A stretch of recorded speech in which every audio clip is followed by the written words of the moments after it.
আমার ছাত্রদেরকে মারার আগে আমাকে মেরে ফেলেন। এটা শুধু বলিনি, আমি মাঠেও ছিলাম এবং I did play leadership role in the movement. এইখান থেকে আমার প্রথম প্রশ্ন, এবং অনেকে এখানে বলছেন, এবং এখানে যে রিফর্মের প্রপোজাল দেওয়া আছে সেখানেও বলা হচ্ছে দি হাই আইডিয়ালস অফ 2024 মুভমেন্ট। জিনিসটা এরকম হয়ে গেল, ওই 71-এর চেতনা যেরকম হয়ে গেল, the spirit of August movement ওই রকম একটা হয়ে যাচ্ছে আর কি। How can you possibly quantify যে আমাদের কার চেতনা কেন? It's an uprising. আমাদের মাননীয় বিচারপতি ফয়সাল মাহমুদ ভাইও বলেছেন এই চেতনার কথা, যে আগস্টের যে আপরাইজিং এর যে চেতনা। হাউ ডু ইউ কোয়ান্টিফাই ইট? একটা ডেমোক্রেটিক প্রসেস কিংবা কোনো জরিপ ছাড়া আপনি কোয়ান্টিফাই করলেন কিভাবে? আবু সাইদের আপনি যদি দেখেন তার চেতনা, তার ফেসবুক প্রোফাইলে ইটস ইসলামিক। আমি এখানে নেতৃত্ব দিয়েছি, আমার স্টুডেন্টরা শহীদ হয়েছে, আমার চেতনা Islamic. But at the same time আমরা এখানে নাস্তিকরাও ছিল। আমি যখন জেলে গেলাম তখন আমাকে খ্রিস্টান ছেলেরা এসে আমাকে জড়ায় ধরে, এবং তাদেরও তো একটা বিলিফ আছে, এবং নাস্তিকদেরও এখানে আন্দোলন করেছে, তাদেরও একটা ভূমিকা আছে। বাট আপনি কোয়ান্টিফাইটা করবেন কিভাবে ডেমোক্রেটিক প্রসেস ছাড়া? আপনারা যেভাবে বলে দিচ্ছেন ঢালাওভাবে যে 2024-এর চেতনা, how do you know? So this is a problem with this proposal for reform. আমার চেতনার বহিঃপ্রকাশ একটা ডেমোক্রেটিক পদ্ধতিতে হতে পারে সেটা, এবং এই সরকার যদি চায়, কারেন্ট যে ইন্টারিম গভর্নমেন্টের সরকার, সে কিভাবে আসলে জানে যে আমার আইডিয়ালস কি? আমার আইডিয়ালস ইসলাম, খুবই সিম্পল। এবং অন্য আইডিয়ালসও আমরা কথা বলতে পারি, বৈঠক করতে পারি, এটা জরিপ হোক। ওরা জরিপ না করে যদি তারা নিজেদের মতো আইডিয়ালস ঢুকায় দেয় তাহলে তো হবে না। My ideals can very much differ from other people's ideals.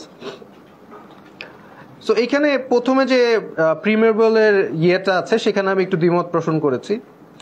তারপরে এখানে একটা আরেকটা রিফরমেশনের কথা বলা আছে বা দেওয়া আছে, সেটা হচ্ছে সোশ্যালিজম।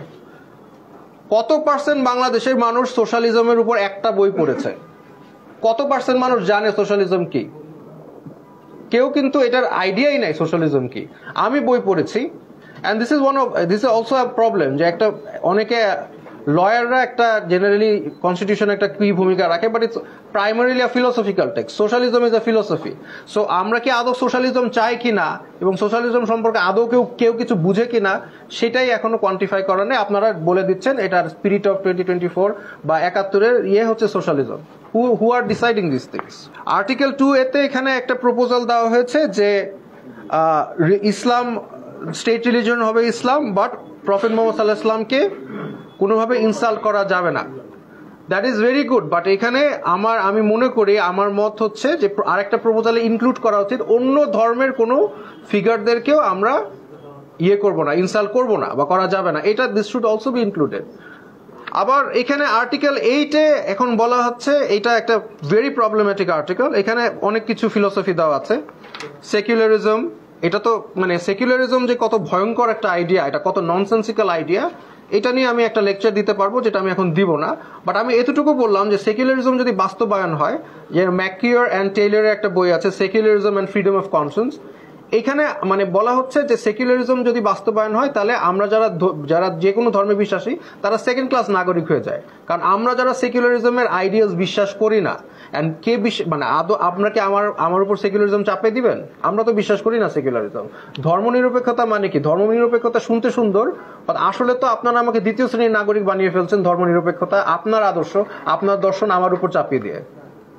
ধর্মনিরপেক্ষতা মানে একটা আমাদের শুনতে ভালো লাগলে আসল অর্থ হচ্ছে যে কোনো ধর্মের ভ্যালু বা নৈতিকতার মানদণ্ড আপনি মানতেছেন না, আপনারটা আমার মানতে হচ্ছে। এটা নিয়ে আরো দীর্ঘ আলোচনা করা যাবে, এটা আমি এখন করব না। বাট আমরা যেহেতু সবাই এখানে যারা এসেছেন, আমার পক্ষের যারা ভ্যালুজ রাখে, আমার বিপক্ষে রাখে, তারাও একমত সেকুলারিজম থাকা যাবে না। সো আই থিঙ্ক এটা নিয়ে আমার আর বিস্তারিত আলোচনা দরকার নাই। কিন্তু এখানে যেমন বলা আছে ডেমোক্রেসির কথা, গণতন্ত্রের কথা, যে এই জন্যই আর কি, যে শুধু আইনজীবী দিয়ে আসলে কনস্টিটিউশনের টা উচিত না, ফিলোসফার দরকার। গণতন্ত্র, what kind of democracy do you want? আমরা কি লিবারাল ডেমোক্রেসি চাই, ডাইরেক্ট ডেমোক্রেসি চাই, রিপ্রেজেন্টেটিভ ডেমোক্রেসি চাই? এগুলো কিন্তু বাংলাদেশের জনগণ কিন্তু কি ডেমোক্রেসি চায় সেটা নিয়ে তাদের একটা আইডিয়া আছে। যেটা আমি বুঝি, বাংলাদেশের জনগণ এপিস্টোক্রেটিক ডেমোক্রেসি চায়। এটার মানে কি? মানে হচ্ছে ডেমোক্রেটিক রিপ্রেজেন্টেশন যে কেউ হইতে পারবে না, যাদের মিনিমাম জ্ঞান আছে তারা হতে পারবে। এটাকে বলে এপিস্টোক্রেটিক ডেমোক্রেসি।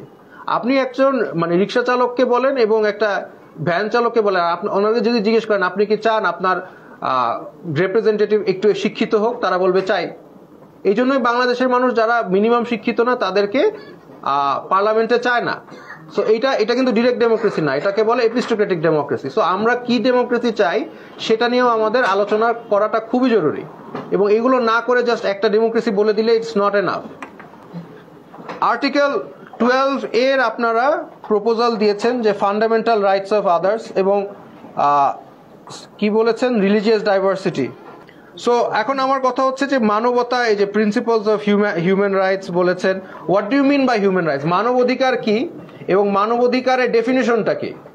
যে কেউ একটা মানবাধিকার আমার উপরে যে পশ্চিমাদের ওই দ্বিতীয় বিশ্বযুদ্ধের পরে আপনি মানবাধিকার যেটা ঢুকিয়ে দিবেন সেটাই কি মানবাধিকার? আমাদের এই পশ্চিমা মাইন্ডসেট থেকে বের হয়ে আসতে হবে। সো এইখানে আমাদের একটা বিষয় আমি আবার চলে যাচ্ছি যে আমাদের মানবাধিকার কি, আমাদের মূলনীতি কি, এগুলো সবগুলো ডিফাইন করতে হবে।